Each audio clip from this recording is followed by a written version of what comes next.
재산 분할 대상은 어떤 것들이 있습니까? 일단은 혼인 중에 부부가 공동으로 이룩한 모든 재산인데요. 그러니까 이제 부부의 공동 명의로 된 재산은 당연하고, 그리고 또 이런 경우 있어요. 이거는 상속받은 거기 때문에 재산 분할 대상이 안 된다라고 생각하실 수 있는데, 이런 것들이 특유재산이라고 하는데요. 특유재산의 경우에도 이제 그 배우자가 이것을 유지하거나 증식하는 데 기여를 했다고 한다면 재산 분할 대상이 됩니다.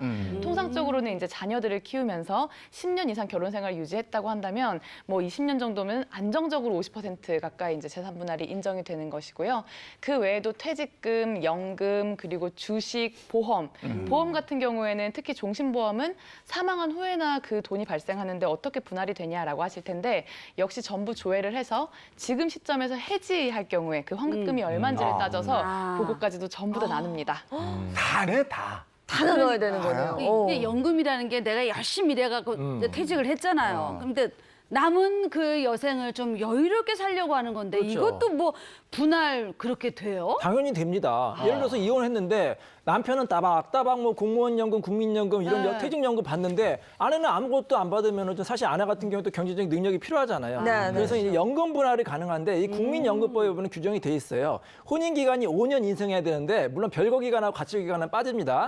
실질적인 혼인 기간이 5년 이상이어야 되고 이혼하고 60세가 넘으면 받을 수 있는데 주의할 거는 이게 반드시 5년 이내에 청구해야 되거든요. 이혼하고 5년 이내에 연금관리공단에 신청하면 받을 수가 있습니다. 아, 그렇군요. 그러면 퇴직금도 나눈다고 그랬는데 퇴직금은 내가 언제 퇴직할지도 모르고 그때가 얼마가 나올지도 모르거든요. 사실 예전에는요, 이혼 당시에 퇴직을 해야만 퇴직금을 받을 수 있었어요. 그래가지고 퇴직금 주기 싫어가지고 막 퇴직을 막 미루는 경우도 있었거든요. 근데 요즘에는 이제 장래 퇴직할 것도 다 되는데 그 금액은 지금 이혼 당시를 이제 계산을 해가지고 환가해가지고 퇴직금도 다 재산분할 대상이 될 수가 있습니다. 근데 만약 이혼 소송 중에 채무가 생겼다. 그러면 이것도 재산 분할 대상이 되는 거예요? 그거는 안 됩니다. 아하. 그러니까 채무도 부부의 공동재산 중에 채무도 분할 대상이 되는 건 맞지만 그렇다면 이혼 소송을 제기해놓고 네. 내가 재산 분할 해주기 싫으니까 막 빚을 늘리는 거예요. 그런 경우가 있을 수 있죠. 그래서 이거는 인정이 안 됩니다. 따라서 이제 부부가 이혼 소송을 제기해놓고 도저히 같이 못 살겠다 이래서 별거를 하면서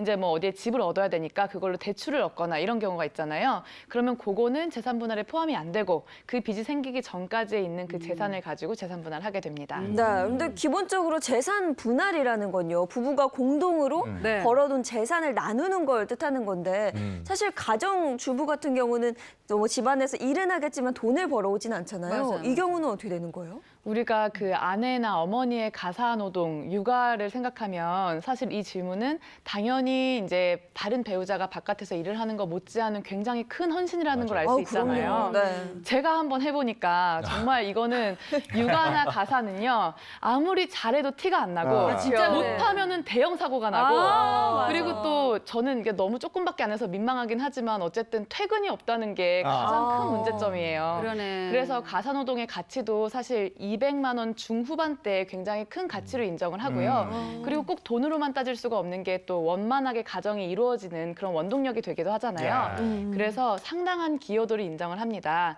그리고 이제 그 가사노동을 해서 이제 다른 배우자가 벌어온 소득을 유지하거나 증식하는 데 기여가 된다면 또 그만큼 더 기여분을 주장할 수가 있는 것이고요. 따라서 가사노동만 오로지 한 전업주부도 충분히 재산 분할을 받을 수 있습니다.